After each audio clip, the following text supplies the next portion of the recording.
Everyone, Daniel here, the creator of the relationship model of addiction. I'm going to continue talking, focusing on the second stage of recovery, that is developing a relationship with yourself.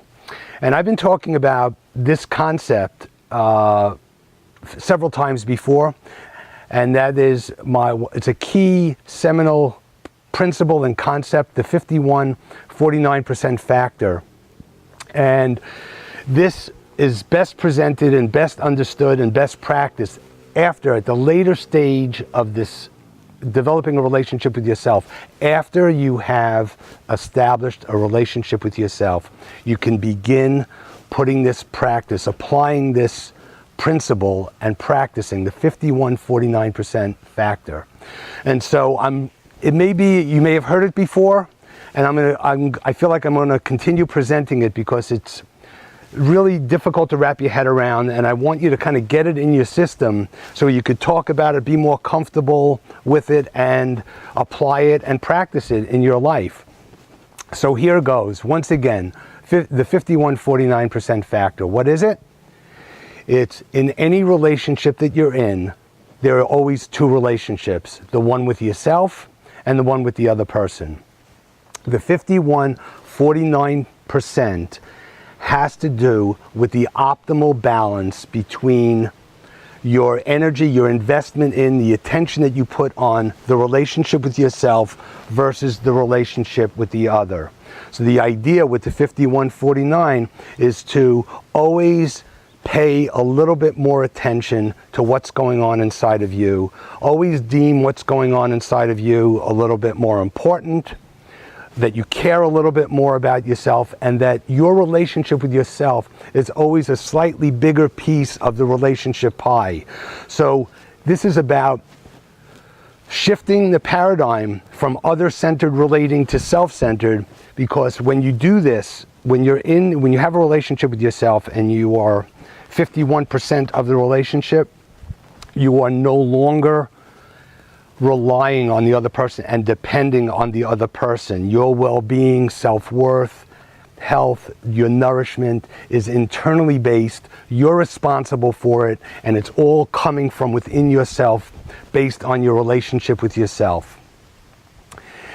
And so one of the things that have come up a lot when I talk about this and when people try to understand it and apply it and practice it, is that they're coming from a paradigm where they've been other-centered. So to shift to self-centered and to get into their body and to make their relationship with themselves as primary makes them feel selfish. And what's lost in that, I talked about this a few weeks ago, but what's lost in that when you feel like you're being selfish is that you're forgetting the 49% that you have left over. The 51% is just to be over-invested, slightly more invested in your relationship with yourself than the other. But then when you have that, you still have 49% of love, attention, caring, consideration, interest in the other person. So there's a lot there that you still have going out. So when these numbers change and the balance is no longer optimal, it becomes more imbalanced, where you're either too self-centered or too other-centered, when that number 51 goes up too high or the 49% goes down too low, then there's going to be problems, and you're going to be headed toward either a relationship that is actually too self-centered or selfish, where when that number goes way above 51%, you're dealing with a much more self-centered, kind of narcissistic way of being in a relationship. And so let's say that number goes from 51 to 61, then you're going to have that much less to give to the other person. The other person's going to be receiving less, and also you're going to be receiving less, because that 49% that you had in that optimal range is also what you could receive. It's what's available to receive. So if you have more if you're too high on the 51%, and that goes to 60 or 70%, that's going to leave much less space over for you to receive from others. So you're going to have less going out, and you're going to have less coming in, and the relationship's not going to be as intimate. and is connected and is nourishing.